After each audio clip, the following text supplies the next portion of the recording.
시간에는 다시 사랑하시기로 라는 제목으로 함께 말씀 나누도록 하겠습니다. 여러분 이미 이제는 잘 아시는 것처럼 저는 운동을 그렇게 좋아하지 않아요. 그런데 요즘 들어서 부쩍 이 운동이 좀 필요한 것 같다라는 그런 생각이 들어서 얼마 전부터 아내와 함께 운동을 시작하기로 했습니다. 그래서 이 운동을 매일 할 수는 없어서 그래도 우리가 일주일에 3번 정도는 우리가 한강에 나가서 같이 걷고 또 뛰기도 하자라고 이렇게 해서 운동을 시작했습니다. 한 번은 날씨가 너무 더운 그 시간이었는데 그래도 우리가 운동을 하자 해서 운동을 하고 이제 집으로 돌아오는 길에 정말 경악을 금치 못할 목격을 했습니다. 어떤 장면을 목격을 했냐면 아내와 함께 걸어오는데 이제 운동을 하고 막 땀을 흘리면서 걸어오는데 저 앞에 한 신동아 아파트 그 정문 쪽 그쪽에서 한 명의 남자와 한 명의 여자가 서로 꼭 끌어안고 있는 모습을 저희가 보게 된 것이죠.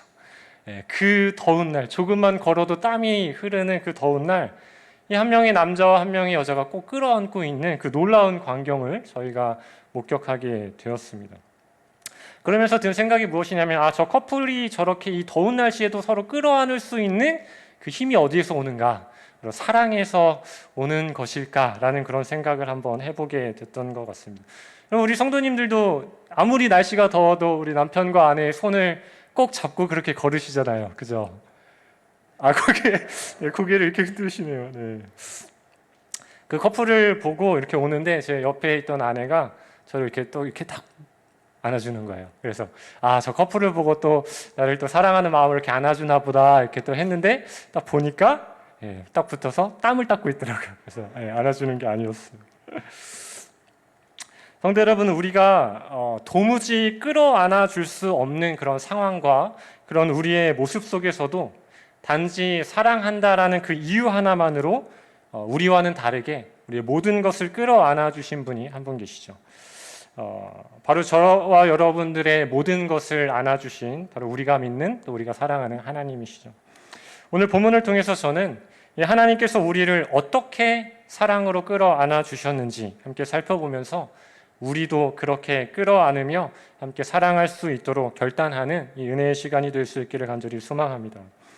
여러분, 오늘 본문의 시작은 그러므로라는 접속사로 시작하게 되죠. 이 접속사는 이전의 단락과 전혀 다른 하나님의 모습을 보여줍니다. 이전의 단락과는 전혀 다른 하나님의 어떤 끈질긴 자기 백성을 향한 하나님의 사랑을 우리에게 보여주시는 것이죠. 우리가 읽지는 않았지만 이미 알고 계시는 오늘 본문의 이전 단락의 내용을 간단하게 살펴보면 이렇습니다. 그동안 하나님께서 바라보시기에 너무나도 추하고 더럽고 악한 이스라엘의 모습을 이 고멜이라는 음란한 여인으로 대표되어서 이 앞장의 내용들이 기록되어져 있는 것이죠. 이스라엘은 자신들이 누리는 이 모든 물질적인 풍요들이 바알에게서 왔다고 그렇게 생각했고 믿었습니다. 여호와 하나님으로부터 받은 선물이 아니라 자신들이 바알에게 자신의 정조를 바침으로써 바알이 우리에게 준 선물이다라고 이렇게 생각했던 것이죠. 그래서 이스라엘은 늘 바알에게 예배 의식을 행하였던 것입니다. 여러분, 이런 추악하고 음란한 이스라엘을 바라보시던 하나님의 결정이 있었어요. 여러분, 어떤 결정이겠습니까? 1번, 이스라엘의 이런 추악함을 보시고 그러므로 그들을 영원히 벌하기로 작정하셨다. 2번, 이스라엘의 이런 추악함을 보시고 그러므로 그들을 다시 사랑하기로 작정하셨다. 1번일까요? 2번일까요? 네, 2번이죠.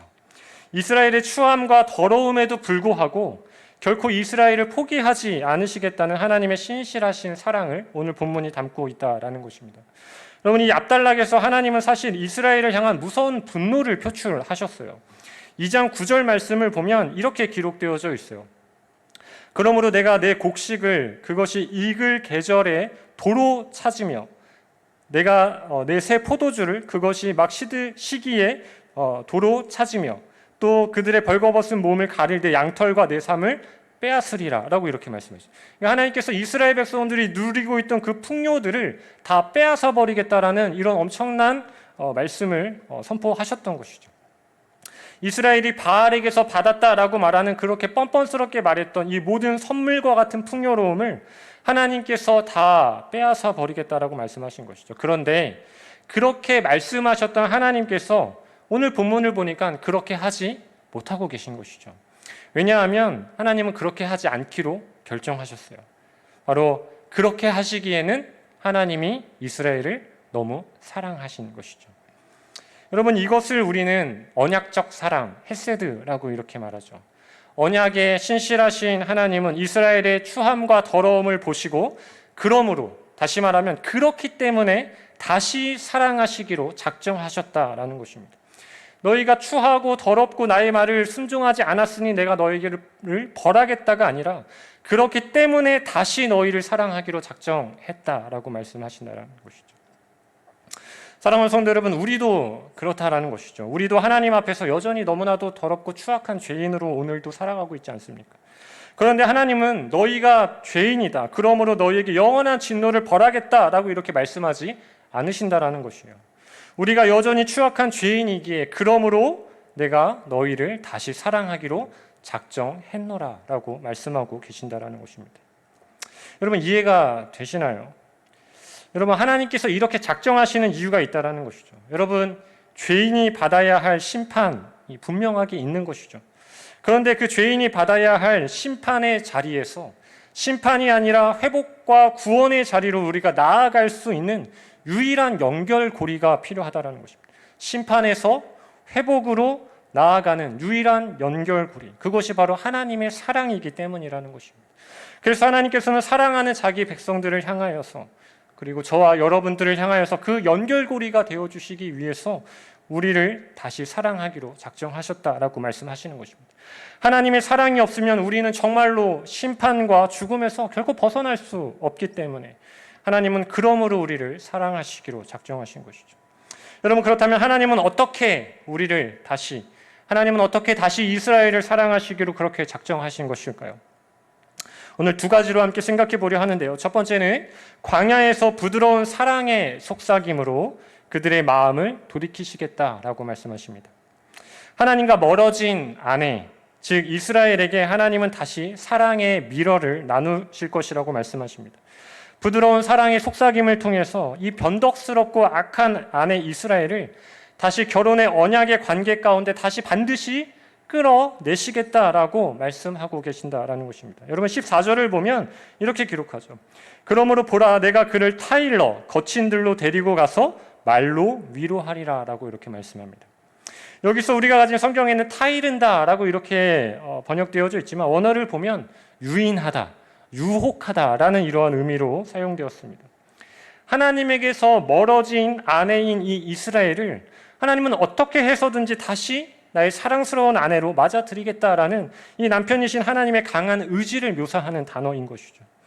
하나님께서 이스라엘을 향해서 분노를 아무리 표하셔도, 가진 것을 아무리 다 빼앗는다 말하여도 돌아오지 않는 그 이스라엘을 그럼에도 하나님은 결코 포기하지 않으시겠다는 것이죠.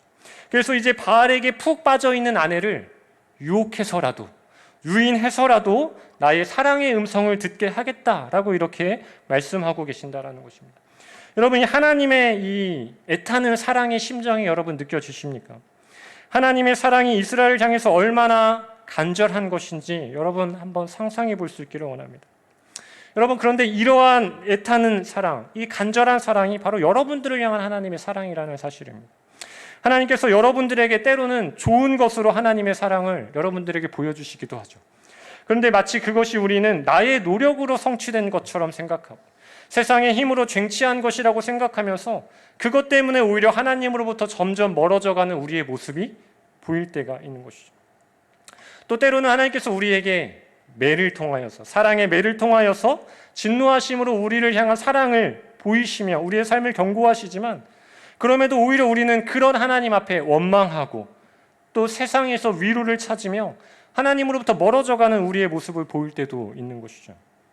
여러분, 그런 여러분들을 바라보시면서 하나님의 마음이 어떠시겠습니까? 하나님의 마음은 점점 더 애절해지고 하나님의 사랑은 절대 조금도 축소되지 않으며 오히려 그럴 때마다 하나님은 그러므로 내가 너희를 다시 사랑하기로 작정하신다라는 것입니다. 여러분, 이것이 우리를 향한 하나님의 사랑이라는 것입니다. 그런데 여러분, 하나님이 그렇게 자기 백성들을 유인하여서까지 사랑의 속삭임을 말씀하겠다라고 이렇게 말씀하셨는데, 근데 보니까 그 장소가 조금 이상해요.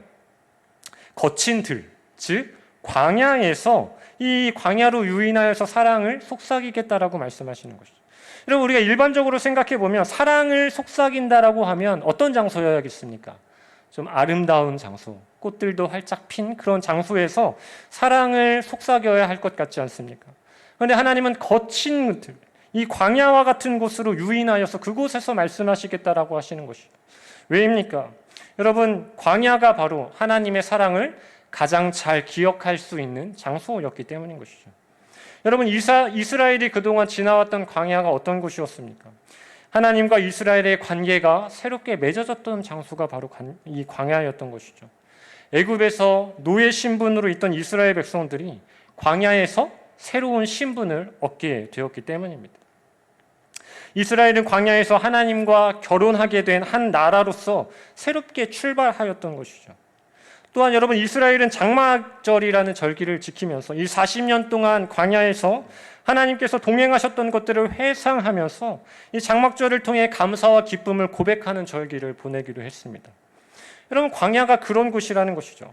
하나님과의 관계가 새롭게 시작했던 장소, 하나님과 함께 했음이 나에게 감사와 기쁨이었음을 기억하게 하는 곳, 그곳이 바로 광야였다라는 것입니다. 그래서 그곳에서 하나님은 다시 한번 내 사랑하는 이스라엘에게 사랑을 속삭이겠다라고 이렇게 말씀하신다라는 것입니다.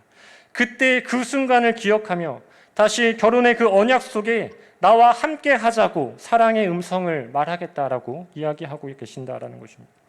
사랑하는 성도 여러분, 오늘 이 시간 이 다시 사랑하자라는 이 사랑의 언어는 사실 이 자리에 모인 여러분들을 향한 하나님의 사랑의 속삭임인 것입니다. 지금까지 하나님과 함께했던 감사의 순간들과 기쁨의 순간들을 우리가 기억하면서 하나님과의 영원한 사귐으로 초대하시는 사랑의 그 음성을 이 시간 여러분 들을 수 있기를 간절히 소망합니다. 그리고 여러분을 다시 사랑하기로 작정하신 그 하나님의 사랑 속에서 감사와 기쁨의 한 주를 보낼 수 있는 우리 모든 성도님들의 한 주간의 삶이 되기를 간절히 소망합니다. 여러분, 두 번째로 함께 생각해 볼 것은 하나님께서 이제는 아골골짜기로 소망의 문을 삼아 주심으로써 이스라엘을 다시 사랑하기로 작정하셨다라고 말씀하십니다. 여러분, 앞서 간단하게 말씀드렸지만 오늘 본문의 이전 단락에서 이스라엘의 모든 풍요로움을 다 거두겠다라고 하나님께서 말씀하셨죠. 그러나 이제 그 풍요로움을 다시 돌려주겠다라고 말씀하십니다. 15절 말씀을 보면 화면 한번 노란 글씨로 되어져 있는 부분만 보면 거기서 비로소 그의 포도원을 그에게 주고라고 이렇게 말씀합니다. 여러분, 9절에서는 이스라엘의 그 포도원을 하나님께서 다시 빼앗는 장면이 기록되어져 있는데 이 15절에서 다시 그 포도원을 이스라엘에게 돌려주겠다라고 이렇게 말씀하고 있는 것이죠. 여러분, 생각해 보십시오. 이스라엘이 자신들의 그 풍요로움을 상징하는 포도원을 빼앗겼을 때 받았던 그 심적 고통, 여러분, 그러나 그 포도원이 다시 주어졌을 때 이스라엘이 누리게 되는 심적 즐거움, 여러분, 안에 이스라엘이 그 고통에서 다시금 즐거움을 누릴 수 있도록 하나님께서 그 포도원을 이스라엘에게 다시 선물로 주시겠다라고 말씀하는 것입니다. 이것이 바로 하나님이 이스라엘에게 보여주시는 하나님의 사랑의 하나의 표현인 것이죠. 그런데 하나님께서는 이 사랑의 표현을 더 깊이 발전시키십니다. 15절을 다시 한번 띄워주시면 이제 노란 글씨가 뒤에 부분에 있는데요. 우리 뒤에 부분 노란 글씨만 함께 같이 한번 읽어보도록 하겠습니다. 시작. 아골 골짜기로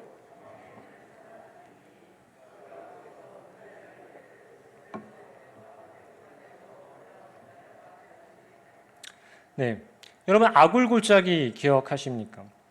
아골 골짜기는 이스라엘이 가나안 정착할 때 발생한 이 아간 사건을 연상하게 하는 장소인 것이죠. 아간이 하나님께서 성수에 들여놓으라 했던 그 명령하신 물건들을 몰래 취하였다가 그 온 가족이 멸망당하게 된 장소가 바로 아골 골짜기입니다. 이 아골 골짜기가 문자적으로 의미하는 것은 고통입니다. 따라서 아골 골짜기는 고통의 골짜기임과 동시에 하나님 앞에 불순종을 상징하는 용어로 사용되기도 하죠. 여러분, 만약에 이스라엘에게 하나님의 사랑이 없었다면 이스라엘은 영원한 골짜기를 걸어가야 하는 백성들이었을 것입니다. 간음하고 추악한 이스라엘이 받게 될 이 아굴골짜기와 같은 심판의 결과는 영원한 고통이라는 것입니다. 그러나 이러한 장소가 이제 하나님께서 무엇으로 바꾸겠다고 말씀하셨습니까? 소망의 문이 되게 하겠다라고 말씀하시는 것입니다. 왜냐하면 하나님께서 이스라엘을 다시 사랑하기로 작정하셨기 때문이라는 것이죠.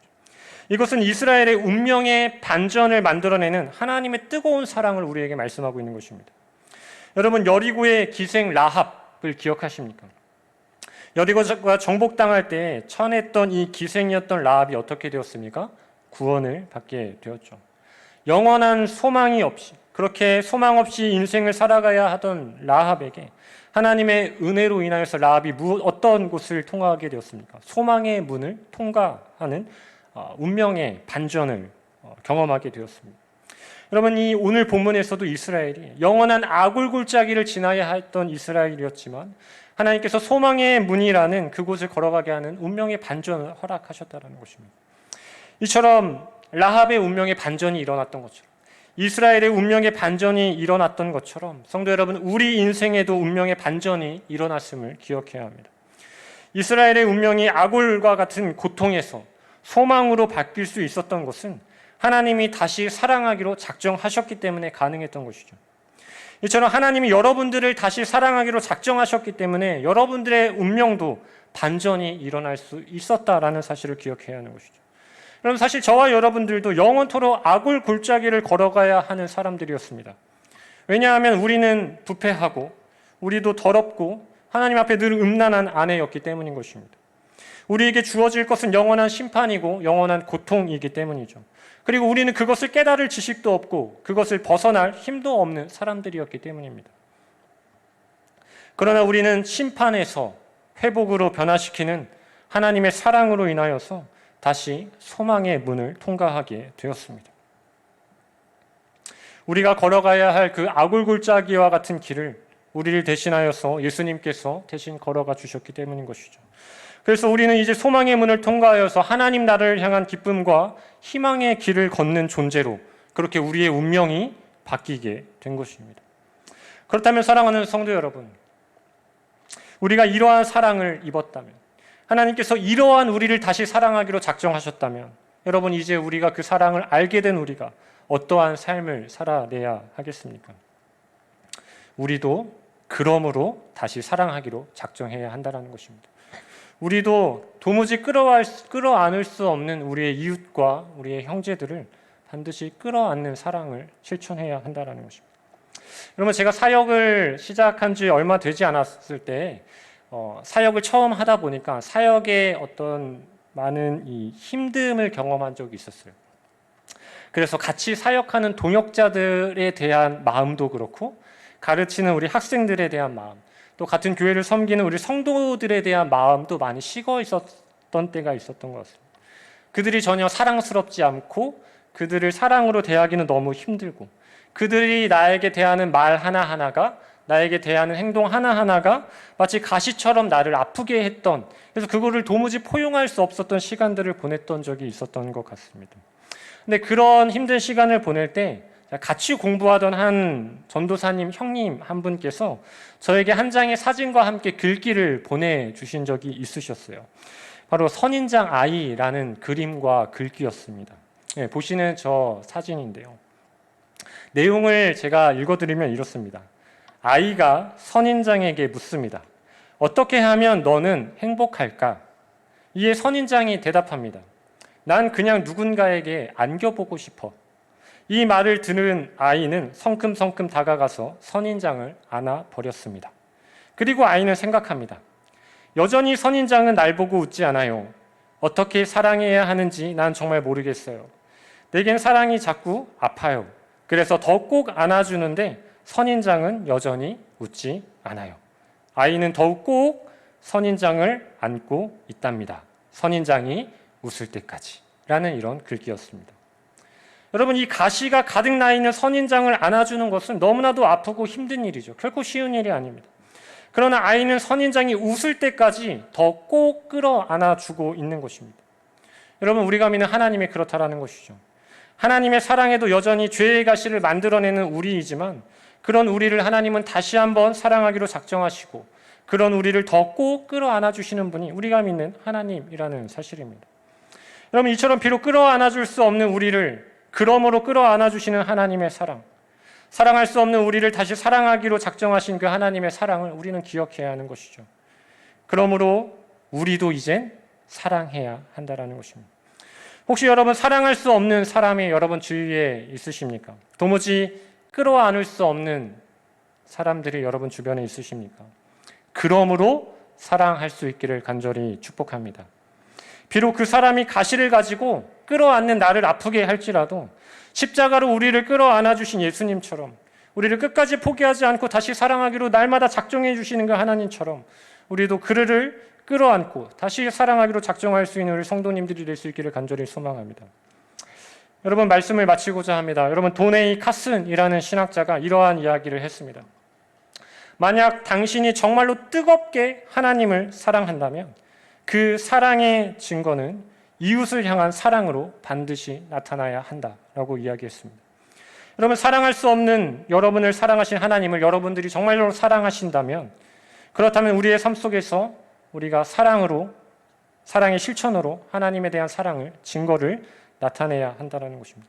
여러분, 이제 예배가 마쳐지고 집으로 돌아가셔서 여러분 사랑하는 아내와 남편과 자녀들을 꼭 끌어안아 주실 수 있기를 소망합니다. 여러분, 또 한 주간이 시작되어졌는데 직장의 동료들, 이웃들, 형제들을 사랑으로 끌어안아 주십시오. 여러분, 이러한 여러분들의 사랑을 통해서 이 세상이 하나님의 사랑을 함께 깨닫게 되어지고 함께 소망의 문으로 나아갈 수 있게 되는 은혜가 우리의 가운데 넘치게 되기를 주님의 이름으로 간절히 소망합니다. 아멘. 기도하도록 하겠습니다. 하나님, 감사합니다.